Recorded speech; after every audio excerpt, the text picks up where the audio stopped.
Coming on this podcast, just a man doing the best he can with what he got. And all right, this week we're talking about Jerry Green in our Tennessee governor's race deep dive. Now, let me say this up front.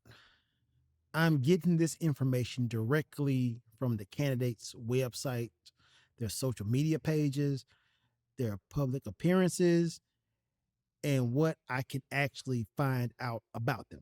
Now, if y'all got a better source, or if I missed something, let me know. I'm not claiming to know everything about these candidates. I am not. I'm evaluating what they're bringing to voters. And as a Tennessee voter, this is what I'm seeing. When I talked about Marsha Blackburn, one of the biggest criticisms was her lack of visibility. Her campaign feels like a defensive campaign. It's almost like she feels like because she won the Republican primary, it is a foregone conclusion that she's going to be the governor. And I don't like that, man. She's running from a defensive position. Like she doesn't have to be visible, doesn't have to do debates, doesn't have to do town halls, doesn't have to travel around Tennessee. It's like she feels like she won. And I don't like that. I really don't. I don't like it. I want candidates to show up, answer questions, and explain exactly what they plan to do. Now, I've seen more of Jerry Green. I've seen more campaigning, more public engagement, and more of her speaking directly to the people.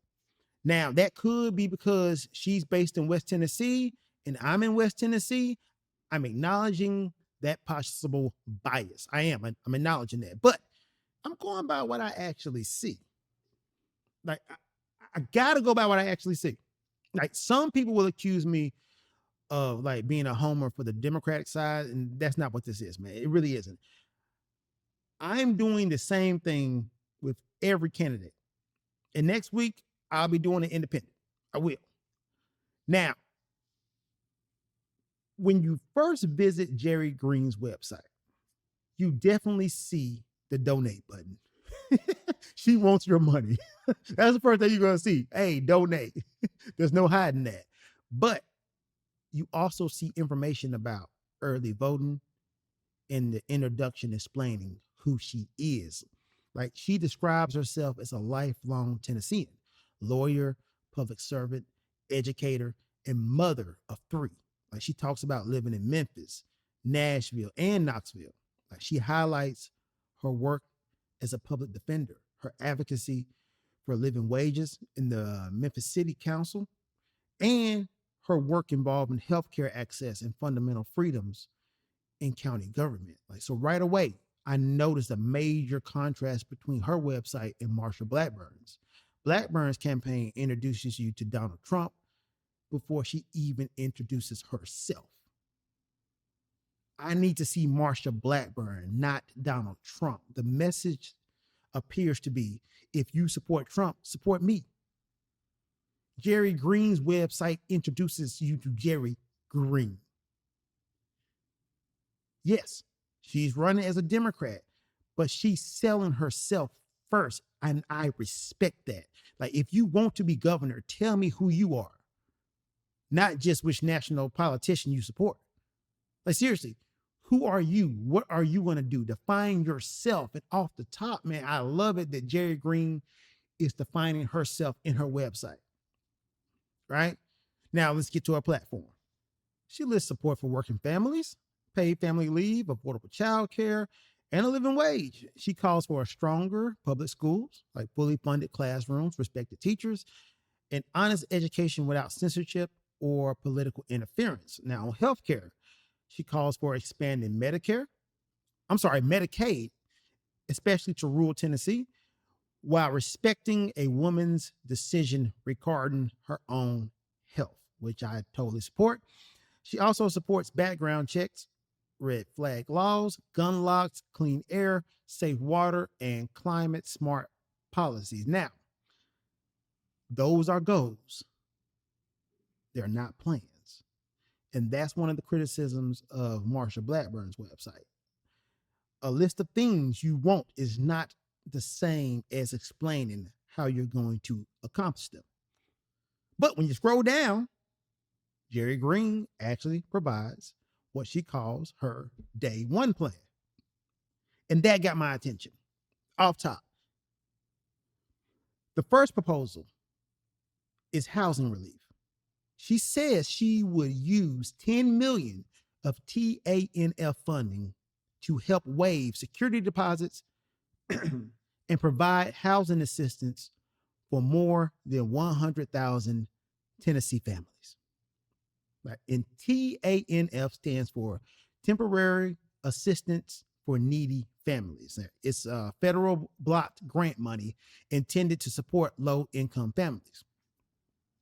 Green then proposes using another 50 million in TANF funding to clear the childhood waiting list so parents don't have to choose between earning a paycheck and taking care of their children, which is a big thing, man. Like, one of the hurdles of becoming a new parent is deciding how you're going to pay for it. Like, childcare is ridiculous, man. I remember one time, me and my brother, we went just to price out how much daycare was. And when they gave me the price of one kid, I'm like, hell nah, bro. Like, it made more sense for his wife to continue to take care of the kid, because if she started working, her whole paycheck was going to go to childcare. It was a wash. my boy Scott, same thing. His wife wanted to work a job, and when they started doing the numbers, because they had like 2 kids, when they started doing the numbers, it's like, man, I can't afford this.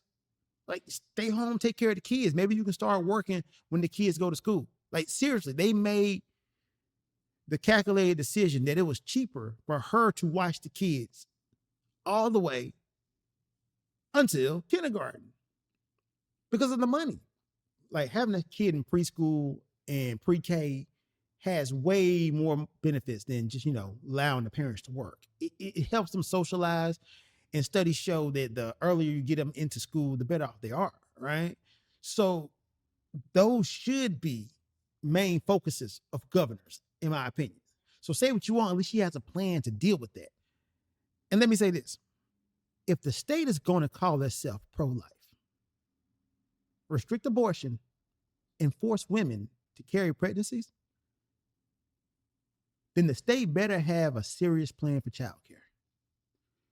You can't tell me to have all these children and have no plan for them. You cannot demand that babies be born and then tell the parents, good luck. You're on your own now. Hey, we just wanted you to have them.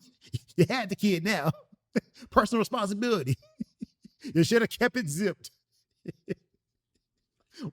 Wait, you told me I had to have this baby. Yep, I did. And now you better figure out how to take care of them, right?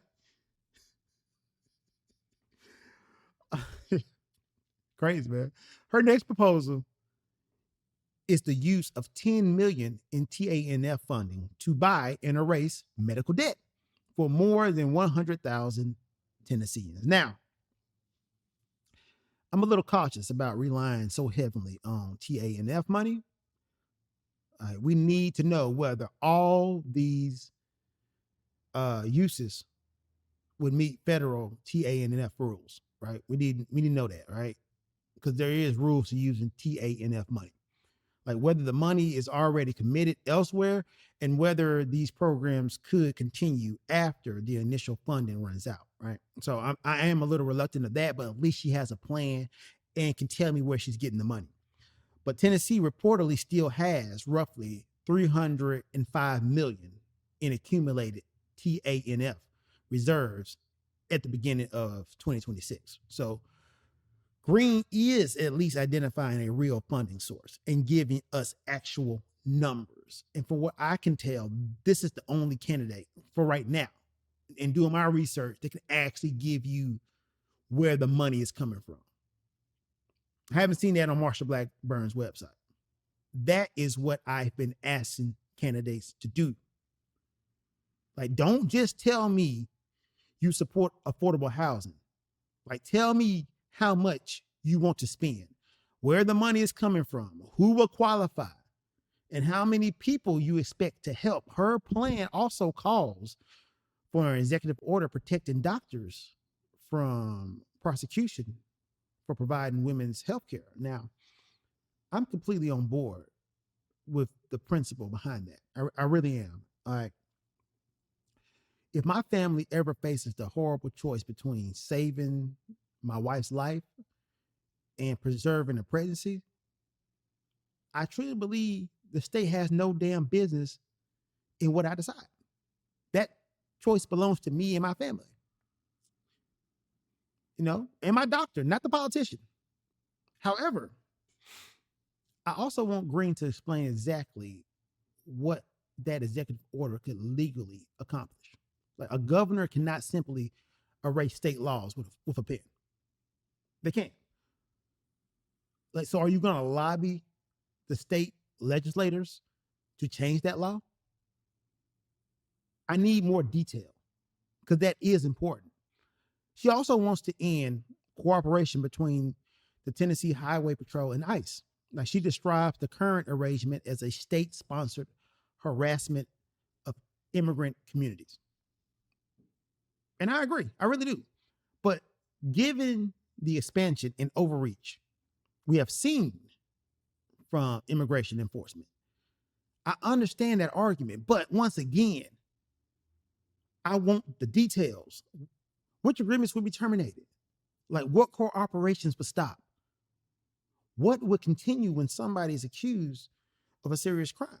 Like what is the plan for that? Now, next, she promises to restore expert leadership by appointing an education commissioner with classroom experience. I think that should have been common sense, though. But thank you, Jerry Green. You're right. We do need experts. Like, seriously, a healthcare commissioner grounded in science and an attorney general committed to the Constitution. Once again, these are all common sense things. But common sense ain't that common. So thank you, Jerry Green, for saying that. Like, those things should be obvious, but apparently they aren't anymore. Like, seriously, the depth of expertise has been a weird thing to look at. So I'm glad to see a gubernatorial candidate saying that. Like, we've reached a point where people act as if expertise is suspicious, as if somebody's uninformed version of common sense should carry the same weight as years of education, investigation, and professional experience. And it shouldn't. Right? Her plan also says Tennessee would not renew its private prison contract with Core Civic. Thank God. Incarceration should not be a profit-making business. It should not. Like once you introduce a profit motive, the goal becomes cutting costs, filling beds, and increasing returns. Like those incentives do not naturally align with rehabilitation, public safety, or like humane treatment. It doesn't even like correlate with reducing the prison population. If you got a for-profit model and you only make money by people being in this building, the obvious goal and objective is to get more people in this building, right? Like, come on, man. You hear what I'm saying? Like, you making money off prisoners. You know what? I'm not even gonna make that comparison, but do the math. Like, walk that 2 steps further, and you can tell why we should all have a problem with this. Green also says she would sign an executive order affirming that the Tennessee Valley Authority should remain public. I agree with keeping the TVA public. Like, utilities are essential services, and most people cannot like realistically shop around for other electric companies. Like, I'll say this.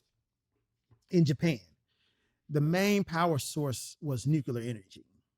But like the nuclear energy company and the natural gas company will compete for your business. Like every once in a while, the gas company would knock on my door and say, hey man, are you happy with your nuclear energy rates? And I'd be like, no, I'm not. Hey, I can get you this cheaper. And they'll have deals and sales, right? So I had real competition I could choose from.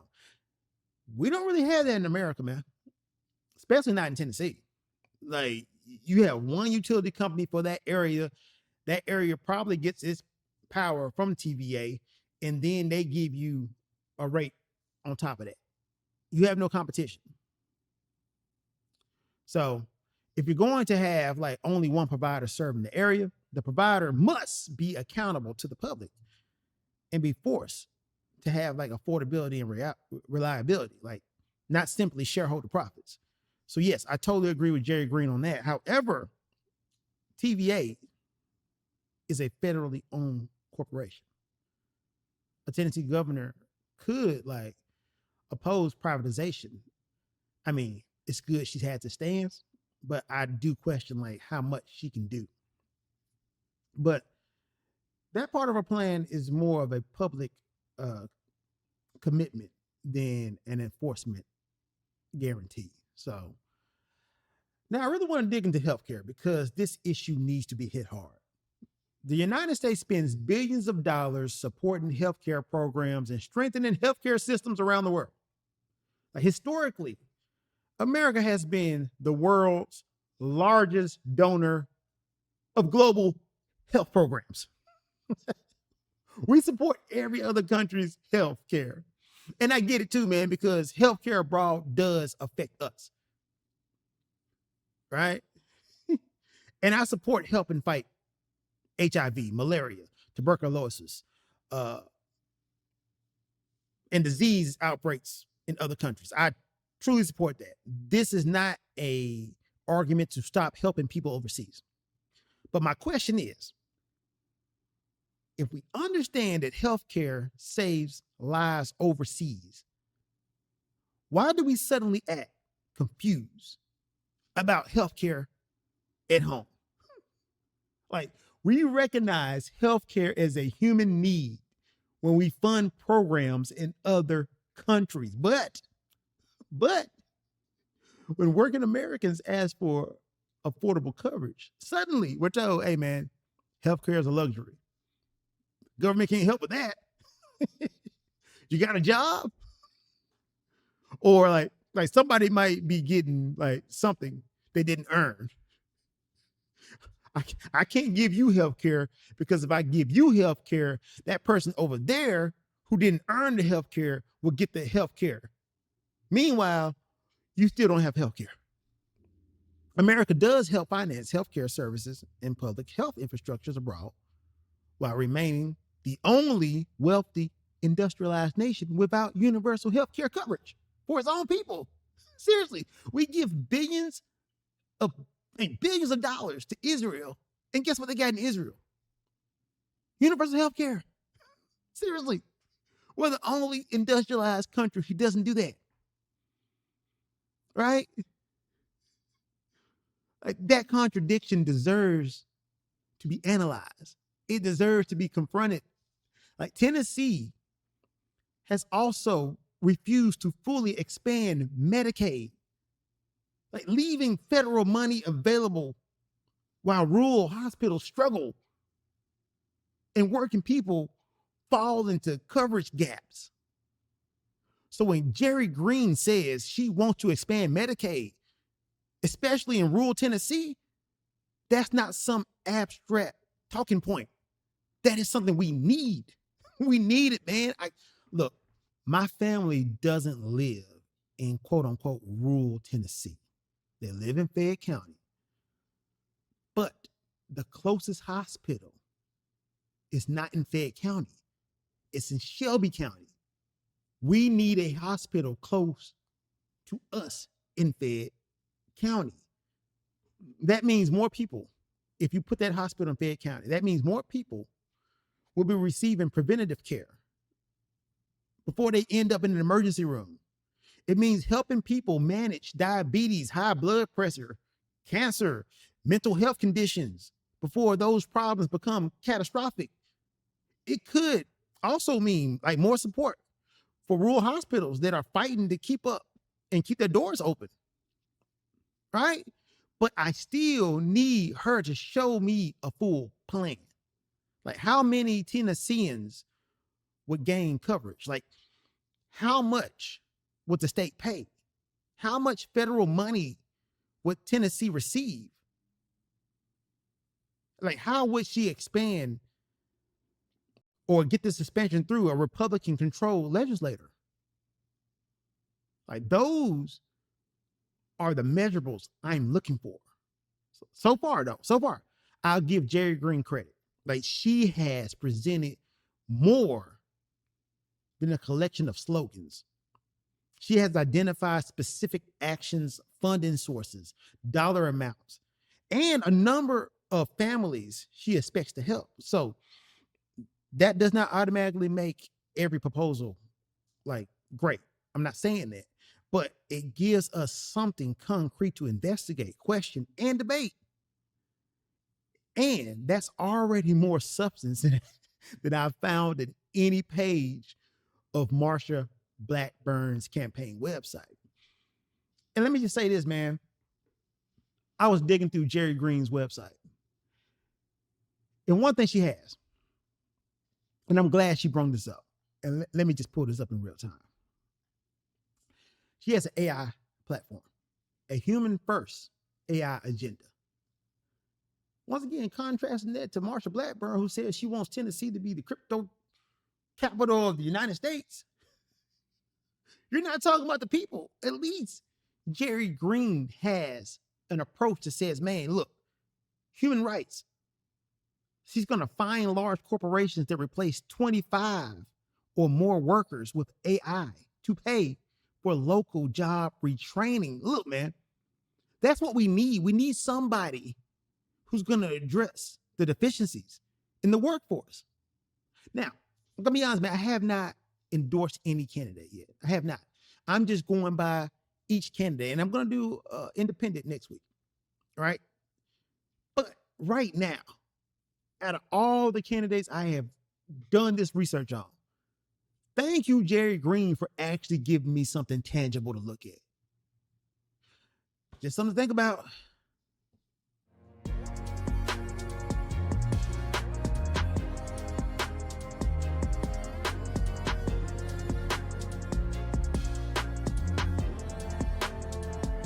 Right. Okay. All right. Let's talk about this Roland Martin situation. But I want to talk about it differently than everybody else. First of all, why should I give a fuck? That's the honest question. Why should I care about this? Seriously, what exactly is this? All right. Why? What exactly is this public interest story here? Like, why do we care here?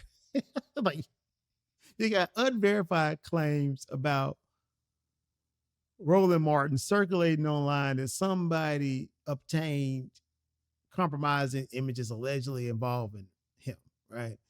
There have been reports that his legal representative describes the situation as an attempted extortion. I cannot independently verify what happened. I don't know who's in the images. I haven't even looked at the images or what the circumstances were.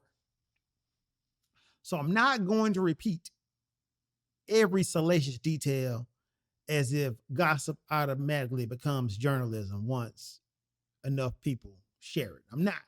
Because look, man, I hate that. I hate this whole online industry of just spreading rumors about people and then the rumors become true no matter what. Because once they're out there, you can't take them back.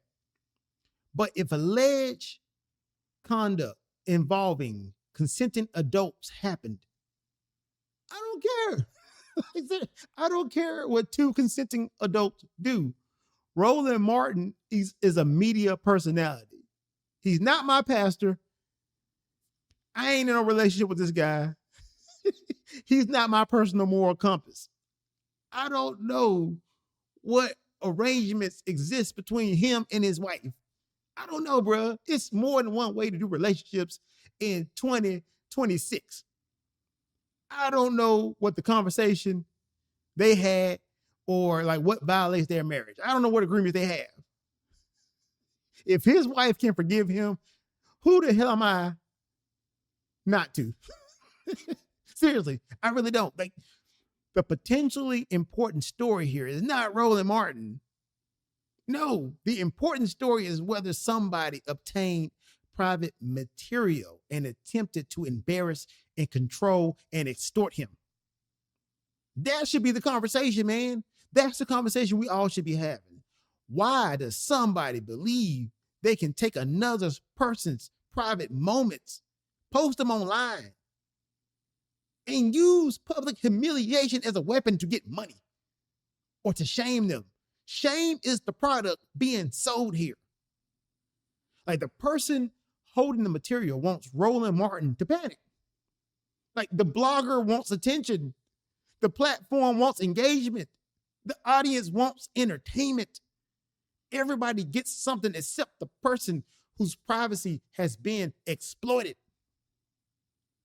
In real talk, if I was Roland, assuming there was no misconduct here and everything was consensual, I would take a look right directly in the camera and say, yo, I did it. Y'all, that was me. Them leopard draws, photos, that's me. I did that, dog. I would look right in the camera and tell them folks, yep, it was me. Because once you remove the shame, you remove the most power that the extortionist has. That they're using your shame. It's just like those Bitcoin scammers who always say, hey man, we caught you pleasuring yourself on your camera and we got the video. Send me $5,000 in Bitcoin and I won't release it. I got one of those scam emails and I told dude, hey man, let that shit fly. I look great naked. And hey man, send me a copy, dog. If you got a copy, send it to me. Hey, you are promoting your boy. I appreciate it. Like, having an affair, if that's even what happened, would be a private moral failure. But threatening to distribute somebody's intimate material is an entirely different act. We should not become an accomplice to exploitation just because we think the person being targeted is a hypocrite. We also need to recognize the racial double standards involved in how these scandals are discussed, by the way. So when a prominent Black person gets caught in something salacious, the scandal often becomes bigger than that individual. Like, suddenly it is used to discredit Black leadership, Black institutions, and sometimes the entire Black community. See? That's who those people are. The individual's private failures become an indictment of the whole movement. And that's what I see happening in this Roland Martin scandal. But when a white politician or a member of a prominent white political family gets into trouble, we are more likely to hear that this is a personal matter, right? Like, that the family is going through a difficult time and that we should wait for all the facts, but that grace should be given on the other side as well, right? Like, look at this current case involving Representative Lauren Boebert's son, Tyler Boebert. According to the Garfield County Sheriff's Office, Tyler Boebert was arrested August 2026 on sexual exploitation of a child. Those are the charges. He was released on $10,000 bond. Like, these remain allegations. And he's entitled to his due process. Let me just point that out. News reports say the charges involve a video allegedly recorded February 2024 when he was 18 years old and the girl was 17. Like, the two were reportedly less than a year apart. Like, the central allegation is not simply that it was an 18-year-old and a 17-year-old having sex. The serious issue is the alleged recording and distribution of the intimate material involving someone legally classified as a minor. The problem is a 17-year-old girl was recorded without her permission, assumedly. Like, we also need to be careful about what is known here. It's not being conclusively established publicly who distributed the video or exactly how it circulated. Tyler Bobert has been charged, not convicted. But this case still brings us back to the same larger subject: the recording, distribution, and weaponization of people's intimate moments. That's the problem here. The problem: one case allegedly involves material depicting a minor.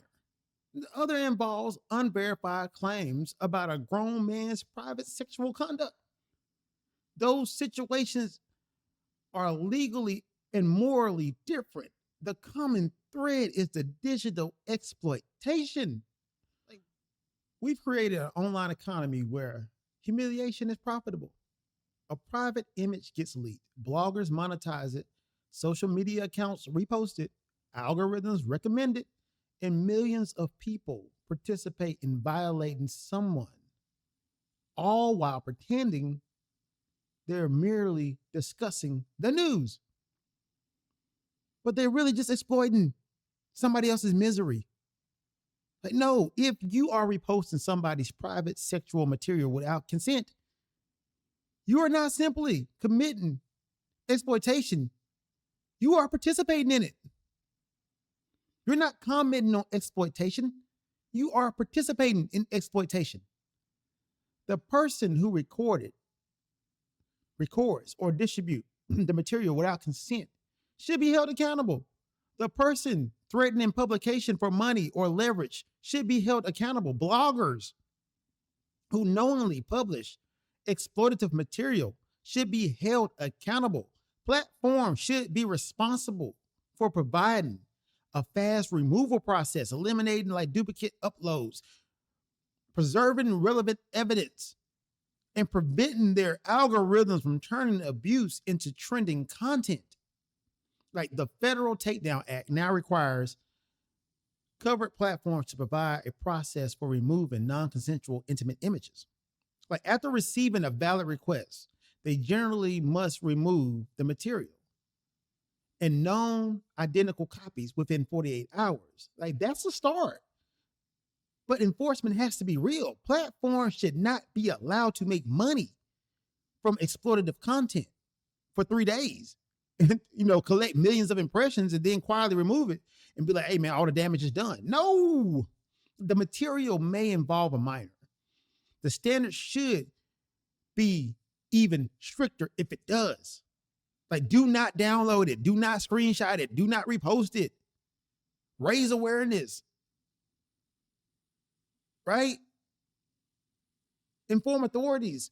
Children should not have their abuse endlessly reposted under like an excuse of public discussion. No, you shouldn't do that, man. And the public has a responsibility too. We cannot complain about exploitative bloggers while clicking on every goddamn link, like sharing every rumor and zooming in on every alleged photograph. And some of y'all gonna ask like, hey man, why are you talking about this? Yeah, exactly. That's my point though, right? The point is that we shouldn't be talking about this. We really shouldn't. Now, let's deal with the political contrast. And let's talk about this. Okay. So seriously. The sitting president was found liable by a civil jury for sexual abuse and defamation of E. Jean Carroll. Judge Lewis Kaplan later explained that the conduct established by the jury fits the ordinary meaning of rape. Now, with that knowledge in hand, ask me why in the hell I would give a damn about Roland Martin engaging in consensual acts. Right? Why is that a moral emergency? Why should I care? The sitting president is convicted of these claims. And we're worried about Roland Martin? Seriously? We have lowered the political standards so far that like proving findings of sexual abuse do not prevent someone from becoming president. Yet a black media figure who's alleged to have like weird sex kinks is something I should care about? Make that make sense. Like, this does not mean we should ignore when powerful people do misconduct. But I will argue with you, Roland Martin ain't that damn powerful. He's not, man. Like, seriously. Like, it's something to be said about hypocrisy, exploitation, abuse, criminal conduct, even consensual behavior. But honestly, this is a case of none of this being my goddamn business.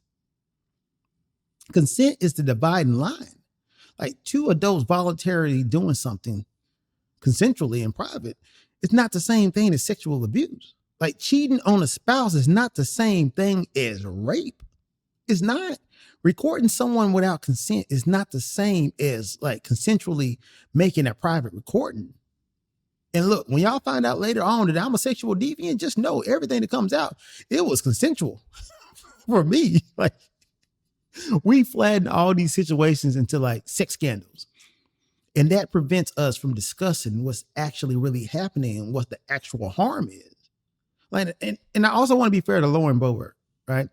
She had her own embarrassing public incident at that Beetlejuice performance. Her son has also faced several separate legal problems.